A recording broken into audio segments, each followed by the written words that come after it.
Salut les gars, ça bouge? Ce film commence avec ce gars nommé Frank Vega. Frank a traversé des moments difficiles dans sa vie, surtout parce qu'il est un vétéran de la guerre du Vietnam. Un jour, il prend simplement le bus, vacant à ses occupations, quand il aperçoit deux jeunes fauteurs de troubles causant des remous dans le bus. Cela le ramène à son enfance, lorsqu'il vivait une vie simple avec ses parents. En grandissant, il avait une amoureuse, et ils avaient promis de se marier à son retour de la guerre. Mais voilà le hic. Frank a dû passer 10 années entières dans la guerre du Vietnam.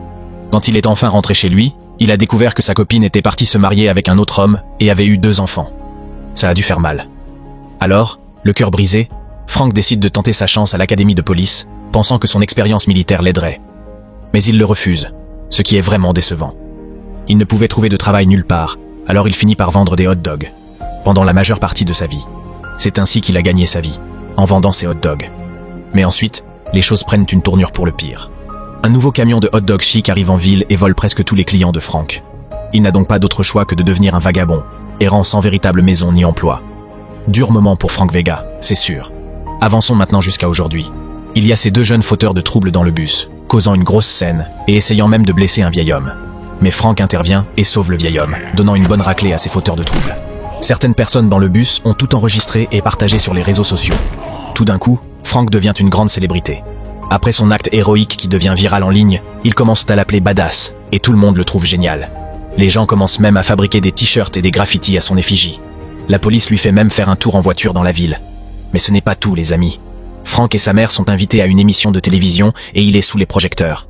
Malheureusement, sa mère décède 3 mois plus tard et lui laisse sa maison et son chien de compagnie. Maintenant, les choses deviennent intéressantes. L'ami de Frank et camarade vétéran du Vietnam, Klondike Washington, emménage avec lui et lui remet une clé USB. Cette clé USB est destinée au coffre-fort de la défunte mère de Frank. Mais Frank n'a aucune idée de ce qu'il y a dessus, alors il la met en sécurité dans un coffre-fort. Une nuit, Klondike sort pour acheter des cigarettes, mais il tombe sur 2 fauteurs de troubles, Terrence et Sebastian. Il recherche la clé USB que Klondike avait donnée à Frank. Mais Klondike leur ment, disant qu'il ne l'a pas avec lui. Eh bien, ça ne plaît pas à ces 2 voyous, et ils se disputent violemment. Malheureusement, les choses tournent mal, et ils finissent par tuer Klondike. Ces gars prennent rapidement la fuite.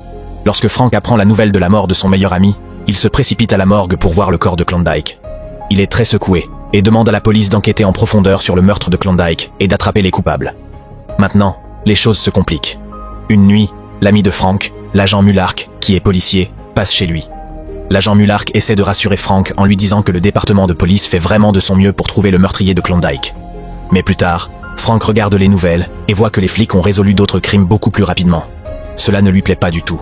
Surtout quand il les voit se détendre au poste de police, sans vraiment s'occuper du meurtre de son meilleur ami. Alors Frank décide de prendre les choses en main et de résoudre ce mystère lui-même. Il en a assez de la lenteur de la police. Frank mène maintenant l'enquête. Il commence par inspecter la ruelle où Klondike a été abattu. Après avoir fouillé un peu, il trouve des douilles vides et un médaillon avec une photo d'une femme à l'intérieur. Frank pense « cela pourrait être un indice ». Il emmène les balles et le médaillon à un prêteur sur gage. Et le gars qui travaille là-bas lui dit que le médaillon appartient à un type nommé Terrence. À l'intérieur du médaillon, il y a une photo de l'épouse de Terrence. Maintenant, Frank a une adresse pour ce Terrence, alors il se précipite là-bas. Mais Terrence n'est pas chez lui. Et selon sa femme, il n'est pas rentré depuis 1 semaine entière. Frank rend le médaillon à la femme de Terrence et lui demande où il pourrait être. La femme de Terrence avoue et dit qu'il avait l'habitude de jouer au basket avec des amis dans un parc. Frank se rend donc rapidement à ce parc. Lorsqu'il y arrive, il trouve un groupe de gars jouant au basket et s'approche d'eux pour demander des informations sur Terrence.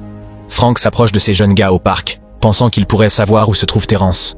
Mais au lieu d'être utile, ces gars-là commencent à se moquer de Frank. Eh bien, cela l'énerve vraiment. Et il finit par leur donner une bonne correction. Il s'avère que ces gars-là étaient en fait des amis de Terrence. Après que Frank les ait fait arrêter de plaisanter, ils avouent qu'ils ne savent pas vraiment où se trouve Terrence. Mais ils mentionnent un gars nommé Ronaldo qui pourrait avoir des informations car Terrence et Ronaldo étaient des amis proches. Alors Frank se rend chez Ronaldo et rencontre le colocataire de Ronaldo. Ce colocataire dit à Frank que Ronaldo traîne dans un bar de l'autre côté de la ville. Frank s'y rend, mais rencontre des gens au bar qui ne veulent pas de lui là-bas. Ils ne l'acceptent pas, alors il doit remettre certains d'entre eux à leur place. Finalement, Frank retrouve Ronaldo et lui fait un peu peur, en disant qu'il va lui soutirer des informations sur l'endroit où se trouve Terrence. En fin de compte, Frank apprend que Terrence fréquente une fille nommée Tanya. Maintenant, nous passons à ce grand patron gangster nommé Panther. C'est en fait le patron de Terrence et Sebastian, ces 2 fauteurs de troubles. Panther a une conversation très sérieuse avec Major Williams, qui est le maire corrompu de la ville. Le maire fait pression sur Panther pour trouver cette clé USB que Klondike a volée très rapidement. Il s'avère que cette clé USB contient des preuves des sales actions du maire et de la corruption pendant son mandat. Il se trouve que Klondike travaillait pour Panther, mais il a décidé de quitter son poste et a fait quelque chose de sournois. Il a pris la clé USB super importante du maire Williams et s'est enfui avec, trahissant Panther au passage. Alors Frank est en mission et il reçoit de l'aide de son voisin, un gamin nommé Martin. Ils veulent découvrir ce qu'il y a sur cette clé USB. Un soir, Frank rend visite à Tanya, qui travaille dans un salon de massage. Il lui demande des informations sur Terence, mais elle n'est pas très coopérative. Alors Frank décide de la suivre discrètement lorsqu'elle rentre chez elle après s'être introduit chez Tanya. Frank finit par retrouver Terence. Il devient un peu brutal avec lui pour obtenir des informations sur qui a commandé le meurtre de Klondike. Terence, étant un peu réticent, ne voulait rien dire. Alors Frank a décidé de prendre les choses en main. Il a un peu forcé la main de Terence sur la poubelle de la cuisine, le blessant un peu. Eh bien, ça a fait l'affaire. Et Terence finit par cracher le morceau.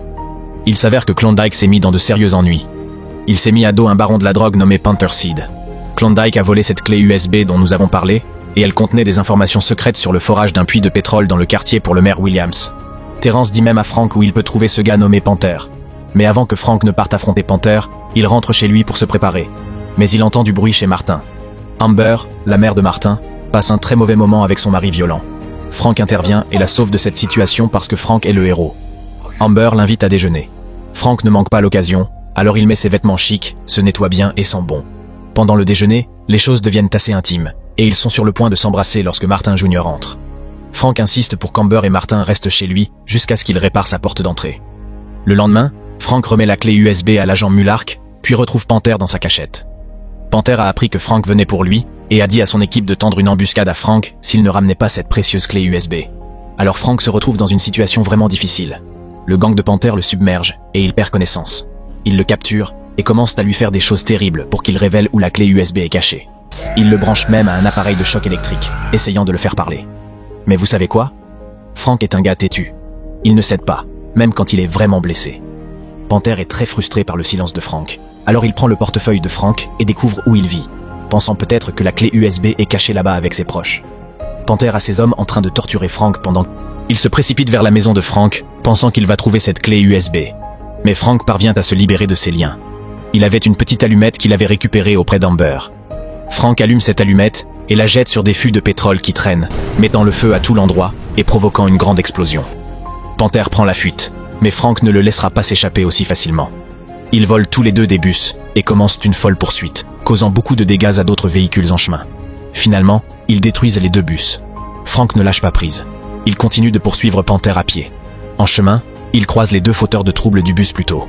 Ces gars, pensant qu'ils peuvent se racheter, essaient de filmer une vidéo d'eux battant Frank sur leur téléphone portable. Mais Frank leur montre de nouveau qui est le patron et continue à poursuivre Panther. Panther arrive enfin à la maison de Frank et y trouve Amber. Il menace de lui faire du mal si Frank ne lui remet pas la clé USB. Mais juste à temps, Frank arrive pour sauver Amber. Ils commencent à se battre, et cela se répand jusqu'à la cour avant. Juste au moment où Panther s'apprête à sauter sur Frank à nouveau, Amber saute sur le dos de Panther, essayant de le ralentir. Cela donne à Frank l'ouverture dont il a besoin pour neutraliser Panther pour de bon. La police finit par attraper Panther, et les choses deviennent encore plus intéressantes lorsqu'ils arrêtent également le maire Williams. En effet, les médias ont révélé leurs affaires louches. Quant à Frank, Amber et Martin, ils vivent tous heureux pour toujours. Merci d'avoir regardé. Abonnez-vous pour des nouvelles aventures cinématographiques.